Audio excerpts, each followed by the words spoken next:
이 땅에 오신 유일한 목적이 있는데 전도를 하러 오셨습니다. 예수님의 삶은 완전히 전도자의 삶이었고 전도를 위한 기도를 쉬지 아니했다는 것에 대해서 복음서가 증거를 하고 있습니다. 그래서 그분의 삶의 방향과 목적은 하나님의 나라를 전하시는 일이 다 되었던 것입니다. 사복음서의 모든 내용들을 읽어보면 예수님께서 이 땅에서 행하신 모든 일들을 기록을 했는데 핵심은 역시 하나님의 나라가 이 땅에 임하였다라는 것입니다. 그래서 영접하여라는 것이죠. 그리고 주님께서 가시는 곳마다 수많은 표적들을 행하셨는데 그 표적들은 병자들을 치유하시고 귀신들을 쫓아내시고 또 기적 같은 일들을 행하셨습니다. 그래서 이런 일들을 통하여서 하나님의 나라가 이 땅에 임했다는 가시적인 선포를 하신 것입니다. 그리고 예수님께서는 제자들을 세우셨습니다.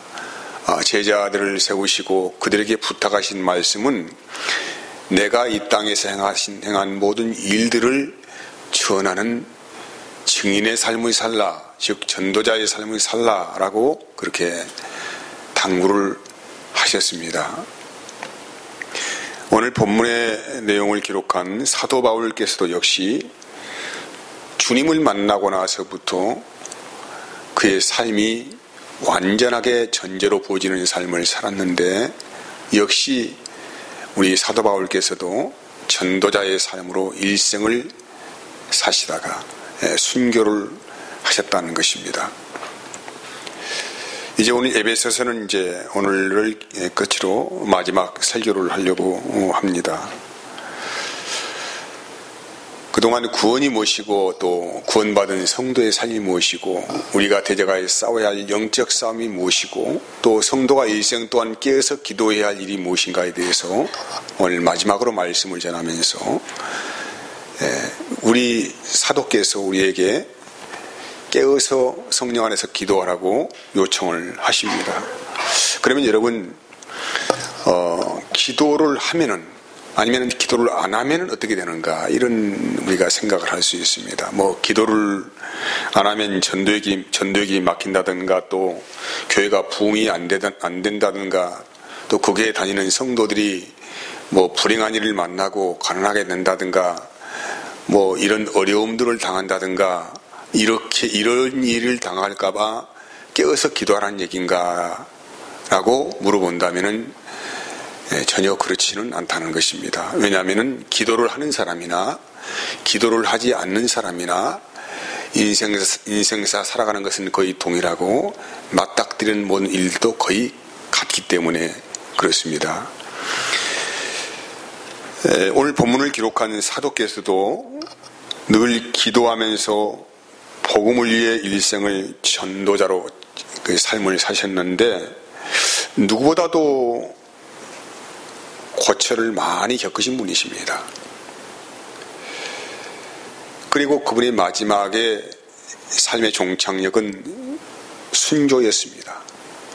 그러니까 성령 충만하시고 주님의 뜻대로 살아갔던 사도 바울, 또 늘 깨어서 기도했던 사도 바울께서 그의 삶이 녹록지가 않았고 고난의 연속이었고 많은 고초를 겪었다는 것을 알 수 있습니다. 여러분 우리가 기도라는 것을 좀 오해를 하면은 기도가 뭐 대단한 무기인 것처럼 생각하는 경우들이 있습니다. 그래서 병자를 위한 기도, 뭐 사업을 위한 기도, 가정을 위한 기도, 뭐 승기를 위한 기도, 또 삶이 좀 자기 뜻대로 안 풀리면 기도, 뭐 이렇게 해서 여러 가지 기도의 제목을 내놓고 기도하기를 원하지요. 그런데 사실 우리가 기도에 대해서 오해를 하는 게 뭐냐면은 기도만 하면 하나님께서 다 알아서 척척척 해주신다라고 생각하는 그런 이상한 믿음을 가진 분들이 더러는 있다는 것입니다. 그러면 사도께서 오늘 본문을 통하여서 왜 간절히 깨어서 기도하라고 하셨는가? 대해서 약 3가지 이유를 저는 말씀드리려고 합니다. 첫 번째 이유는 신앙의 실족을 당하지 않기를 위해서 기도하라는 것입니다. 우리가 이 땅에 발딛고 살아가는 이 시간들이 그렇게 쉽지는 않습니다. 우리를 처처해서 미혹하는 많은 공격들이 있습니다. 그래서 이 공격을 잘못 받으면은 우리는 자칫 우리의 삶의 모든 목적을 세상을 향하여서 두게 되어지고, 그래서 자칫 잘못하면은 육신의 정욕과 안목의 정욕과 이 세상의 자랑거리를 삶으로 살아가는 그런 오류에 빠지게 되니까 깨어서 기도하지 않으면 안 된다는 것입니다. 깨어 있다는 것은 늘 하나님의 은혜를 떠나지 아니하고 그 안에서 실족당하지 아니하도록 기도하라는 그런 말씀이라고 할 수 있습니다. 둘째는 복음 전파에 많은 어려움과 방해가 있기 때문에 깨어서 기도하라는 것이죠. 사도께서는 복음을 이방인에게 전하라고 예수님으로부터 권해심을 받은 사신이었습니다. 하지만 그가 걸어가는 길은 매우 위험한 길이었습니다. 매일매일 찾아오는 죽음의 위험과 또 매맞음과 조롱과 또 엄습해오는 피곤함과 헐벗음과 배교들과 이런 일들이 매일 일어났기 때문에 그분이 걸어갔던 그 길이 사실 굉장히 불안하고 어렵고 고단하고 피곤한 길이었습니다. 그래서 이런 길을 걸어가는 사람에게 찾아오는 것이 두려움과 초조입니다. 그리고 처처에서 들려오는 많은 소식들이 좋은 소식이 아닙니다. 당시에 복음에 같이 협력했던 많은 사람들이 옥에 갇히고 끌려가고 매맞고 이런 일들이 비일비재했기 때문에 정말로 함께 누군가가 나와 함께 이런 길을 걸어가고 있다고 하는 그런 은혜가 마음속에 확신되지 않는다고 한다면 정말로 어려울 것입니다. 나 혼자만 이 길을 걸어가고 있다라고 생각하면 얼마나 참 두렵고 많은 어려움이 있겠습니까? 그래서 혹시라도 마음이 실족될까봐, 마음의 두려움이 엄습하여서 주님께서 맡기신 그 복음 전파의 사명을 잃어버리지 않을까, 그런 마음의 어려움과 두려움 가운데서 성도들에게 나를 위해서 복음을 담대히 전할 수 있도록 기도를 해달라고 하였습니다. 여러분, 우리가 교회를 세우기 위해서 여러 직분자들을 세우는 이유가 뭡니까? 함께 이 사역에 동역하자는 게 아닙니까? 우리가 한 사람이 어떤 일을 다 감당할 수 없기 때문에 당신은 이것 좀 해주세요, 당신이 맡으면 이러는 것입니다. 그래서 우리가 이 일을 같이 협력하여서 주님의 교회를 세워봅시다, 이런 의미 안에서 직분자를 뽑고 또 그 직분에 맞는 사역들이 배정이 되어지고 이렇게 하여서 서로의 기도의 동역자가 되어서 그 길을 걸어가는 것 아니겠습니까? 그래서 우리 자신들에게 주어진 사역이나 이 직분이라고 하는 것은 너무나도 귀하고 중요한 일들입니다. 그래서 이 사역을 감당하기 위해서는 함께 하고 있다는 분명한 동역의 기도가 필요한 것입니다. 기도는 한 가지 방향으로 가고 있다는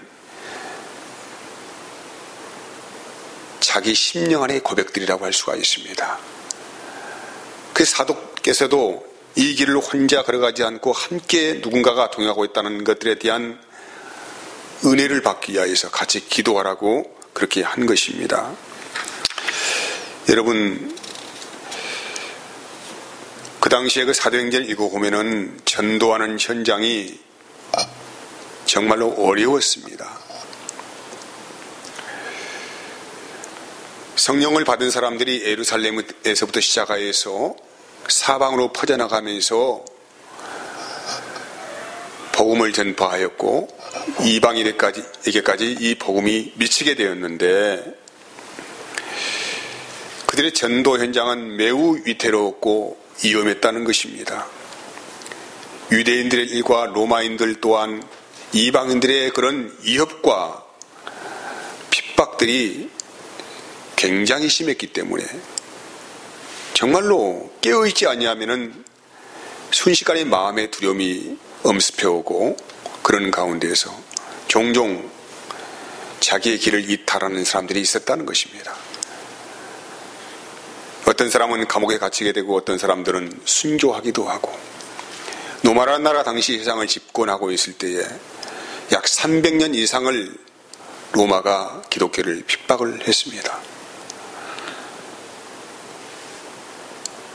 네로 황제가 왕으로 집권하던 때에는 얼마나 핍박이 심했냐면은 우리 기독교인들을 잡아다가 처형하는 방법으로 몸에 기름을 붓고 밤에 횃불을 밝히는 그 횃불로 사용을 했다는 것입니다.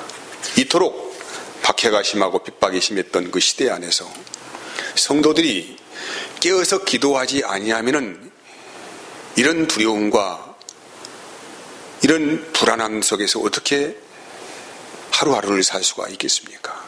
그래서 기도는 자기 자신을 하나님의 은혜 안에서 떠나지 않도록 지키는 유일한 힘이고 능력이 되었다는 것입니다. 그런데 지금은 현재 사실 우리는 박해가 없는 시대 안에 살고 있습니다. 우리 기독교인들 안에 순식간에 자본주의가 잠식되어 있습니다. 그래서 세상에서 잘 먹고 잘 사는 것이 소망이게 되고 기도의 제목이 되어버린 참 어처구니 없는 현실을 우리가 살고 있습니다. 그리스도인들이라고 하는 사람들이 어떻게 세상에서 잘 먹고 잘 살까? 좀 편하게 살아볼까? 내가 원하는 삶을 살아볼까? 나는 궁리 안에서 하나님 앞에 기도하면서 매달리며 울며 짜며 하는 시대 안에 살고 있습니다. 사랑하는 여러분, 이것은 주님이 원하시는 기도도 아니고 주님이 기뻐하시는 뜻도 전혀 아니라는 것에 대해서 오늘 본문을 통하여서 성령께서 말씀을 하고 있습니다. 세 번째는 이건 가장 중요한 핵심이라고 할 수 있는데 복음 사역에 함께 동참하자입니다. 디모데후서 2장 3절에서 4절까지 말씀 보면은 너는 그리스도 예수의 좋은 병사로 나와 함께 고난을 받으라. 병사로 복무하는 자는 자기 생활에 얽매이는 자가 하나도 없나니 이는 병사로 모집한 자를 기쁘게 하려 함이라고 합니다. 우리를 복음을 전하는 하나님의 군사, 즉 병사로 부르신 분이 예수님이십니다. 근데 이 병사로 복무하기 위해서는 가장 중요한 일을 먼저 결정해야 하는데 자기의 집을 떠나고 자기의 생활을 떠나야 한다는 것입니다. 뭐 군대 가보신 분들은 알겠지만은 군인이 되기 위해서는 가장 먼저 자기 집을 떠나는 것입니다. 그리고 전적으로 군대의 지침과 모든 명령 체계 안에서 자기 생활을 전혀 주장할 수 없다는 것에 대해서 이것이 군 복무의 기간 안에 일어나는 일들입니다. 마찬가지로 우리 그리스도인들에게 요구하시는 주님의 요구하심은 너희가 병사로 주님의 군사로 복무하기 위해서는 자기의 생활을 떠나라 라고 말씀하는 거예요. 그리고 이 사도 바울께서 여전히 현재 이 길을 걸어가면서 나와 함께 그리스도의 고난에 동참하자라고 합니다. 이 그리스도의 고난에 동참하자는 것은 뭐냐면은 주님께서 가셨던 그 길을 우리도 함께 그 고난에 동참하여서 함께 걸어가는 것이 병사로 우리를 부르신 주님의 요구하심이다. 이런 말씀을 하고 있는 거예요. 이제 우리들에게도 여러분 이제 너희들도 함께 주님의 군사로 동참하기를 원한다. 이 말씀을 하고 있는 것입니다. 그러면 여기서 우리가 좀 생각을 해봐야 합니다. 우리 사도께서는 도대체 무슨 능력을 받았길래 무슨 은혜를 받았길래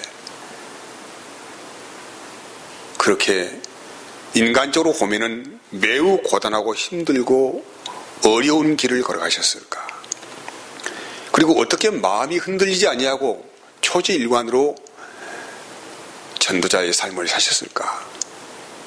라고 생각해 보면은 우리는 반드시 말씀의 또 인도함 안에서 확인을 해봐야 합니다. 골로새 1장 24절에서 29절까지 말씀을 같이 보도록 합니다. 나는 이제 너희를 위하여 받는 괴로움을 기뻐하고 그리스도의 남은 고난을 그의 몸된 교회를 위하여 내 육체에 채운다고 합니다. 그리스도의 남은 고난을 몸된 교회를 위하여, 교회라고 하는 것은 우리 각자들을 말씀하고 있습니다. 그래서 우리 몸된 교회를 위하여 내 육체에 채운다고 하는 거예요. 자기 육체에 채운다는 것은 주님의 고난에 동참하여서 상대를 섬겨주는 전적인 희생의 삶을 말씀하고 있습니다. 그리고 25절에는 내가 교회의 일꾼 된 것은 하나님이 너희를 위하여 내게 주신 직분을 따라 하나님의 말씀을 이루려 함이라. 이 비밀은 만세와 만대로부터 감추어진 것인데 이제는 그의 성도들에게 나타났다는 것이죠. 무엇이 나타났습니까? 하나님이 그들로 하여금 이 비밀의 영광이 이방인 가운데 얼마나 풍성한지를 알게 하려고 하심이라. 이 비밀은 너희 안에 계신 그리스도시니 곧 영광의 소망이라고 합니다. 하나님께서 만세전에 사랑하는 자녀에게 부어주시려고 감춰주신 비밀이 있는데 그 비밀이 뭐냐면은 너희 안에 계신 그리스도라고 하는 것입니다. 여러분, 제가 설교 시간 때마다 늘 포커스를 맞춰가면서 강조하고 또 거듭거듭 말씀드린 것이 뭐냐면은 너희 안에 계신 주님을 보라입니다. 사도 바울이 영적인 능력이 상실되지 아니하고 지치지 아니하고 곤비하지 아니하고 그 길을 걸어갔던 유일한 은혜를 입게 된 것이 뭐냐면은 바로 사도 바울 자신 안에 말씀하시는 주님이 계시고 있다는 것에 대한 믿음의 분명한 확신이 있었다는 것입니다. 그래서 28절은 이렇게 말합니다. 우리가 그를 전파하여 각 사람을 권하고 모든 지혜로 각 사람을 가르침은 각 사람을 그리스도 안에서 완전한 자로 세우려 함이라고 합니다. 그리고 이를 위하여서 나도 내 속에서 능력으로 역사하시는 이의 역사를 따라 힘을 다하여 수고한다는 것입니다. 주님께서 여러분과 저를 부르신 분명한 목적이 있어요. 내가 교회의 일꾼 된 것입니다. 그 이유가 무엇입니까? 내 속에서 능력으로 역사하시는 이의 역사를 따라 힘을 다하여 수고할 수 있도록 하기 위해서 주님이 우리 사도 바울을 부르셨던 것처럼 저와 여러분도 그렇게 부르신 줄 압니다. 이 성도는 늘 자기 안에서 능력으로 역사하시는 그 역사를 따라서 힘을 다하여 수고할 뿐이라고 말씀하는 거예요.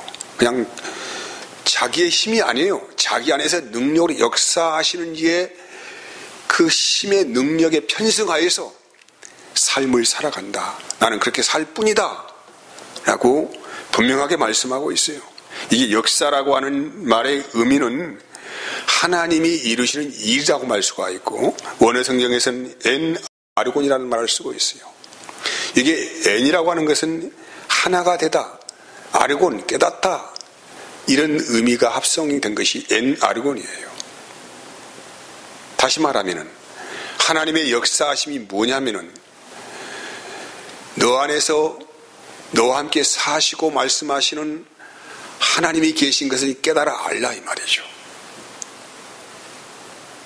이건 굉장히 중요한 문제입니다. 우리는 하나님을 항상 외형 바깥에 찾으려고 얼마나 안간힘을 쓰면서 하나님이 어디 계시느냐, 어떻게 확인할 수가 있겠느냐, 여러 가지 의문을 던질 수가 있겠지만은 정녕 너희가 하나님의 은혜 안에서 살았던 사람들이라고 한다고 하면은 너희 안에 말씀하시는 하나님을 깨달아 알라. 너와 함께 하시는 분이다 라고 하는 것입니다. 그래서 네 안에서 너를 나타내지 말고 네 안에서 말씀하시는 성령을 나타내는 삶을 살아라 라고 말씀을 하는 거예요. 고린도서 2장 4절 말씀에 보면은 내 말과 내 전도함이 설득력 있는 지혜의 말로 하지 아니하고 다만 성령의 나타나심과 능력으로 하였다는 거예요. 자기 지혜나 자기의 설득력으로 하지 않고 사도 바울께서 의지했던 것은 자기 안에 계시는 성령의 나타나심을 구했다. 그래서 혹시라도 가장 그분이 두려웠고 떨렸던 것이 뭐냐면은 혹시라도 자기가 나오지 않을까, 성령이 나타나지 않고 내가 나타나지 않을까, 이런 마음의 두려움과 어려움이 있었다고 말씀을 하는 것입니다. 여러분, 주님의 나타나심이 능력이고 주님의 일하심이 전도입니다. 그래서 성도는 실족당하지 않는 것입니다. 만약에 우리의 지혜나 우리의 능력으로 어떤 일을 하려고 할 때는 얼마나 우리가 참 많은 어려움이 있습니까? 마음이 상실감이 밀려오고 내 뜻대로 되지 않는 그런 마음의 큰 부담감이 사실 많이 있을 것입니다. 그런데 전혀 사도 바울께서는 그런 부담감을 갖지 않았다. 왜? 자기 안에서 나타나시는 성령의 능력이 있으니까. 빌립보서 4장 11절에서 13절까지 말씀 보면은 사도 바울께서 일생으로 살아가셨던 삶의 비밀을 우리에게 말씀하고 있습니다. 같이 봅시다. 내가 궁핍함으로 말하는 것이 아니니라. 어떠한 형편에서든지 나는 자족하기를 배웠다는 것입니다. 나는 비천에 취할 줄도 알고 풍부에 취할 줄도 알아. 모든 일 곧 배부름과 배고픔과 풍부와 궁핍에도 취할 줄 아는 일체의 비결을 배웠다고 말씀하는데 그 일체의 비결이 무엇이냐? 이어진 말씀이 13절입니다.